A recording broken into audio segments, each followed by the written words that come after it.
దేవునికి మహిమ కలుగునుగాక. యేసు కృపా పరిచర యూట్యూబ్ ఛానల్ చూస్తున్న మీకు అందరికీ యేసుక్రీస్తు నామములో శుభములండి.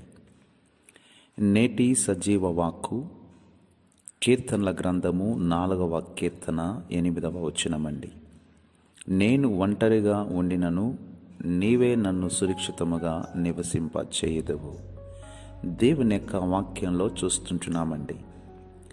నేను ఒంటరిగా ఉండినను, ఒంటరి జీవితం కలిగి ఉన్నను, నీవే నన్ను అన్ని విధాలుగా సురక్షితంగా నడిపించేవాడవు అని భక్తుడు మాట్లాడుతూ ఉన్నాడండి. ఈ దినాల్లో మనకి ఎంతమంది మన చుట్టూ ఉన్నప్పటికీ కొన్ని సందర్భాల్లో నేను ఒంటరివాడను, నేను ఒంటరిదాన్ను అనే ఆ మనసు మనం కలిగి ఉంటూ ఉంటామండి. కానీ ఈరోజు ప్రభు మాట్లాడుతూ ఉన్నాడు,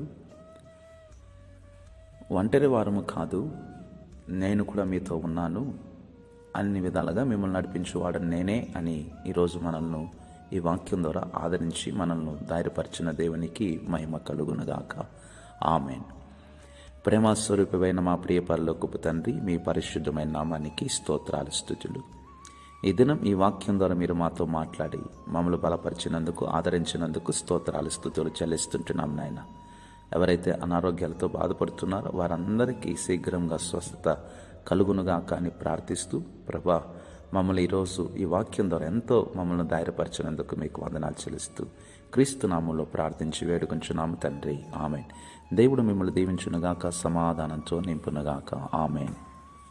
ఈ వీడియో కనుక మీకు నచ్చినట్లయితే లైక్ చేయండి, షేర్ చేయండి. మరిన్ని వీడియోస్ కోసం మా ఛానల్ సబ్స్క్రైబ్ చేసుకోండి. పక్కనే ఉన్న బెల్ ఐకాన్ని నొక్కడం ద్వారా మేము అప్లోడ్ చేసే ప్రతి ఒక్క వీడియోస్ మీకు నోటిఫికేషన్ ద్వారా అందుతుంది.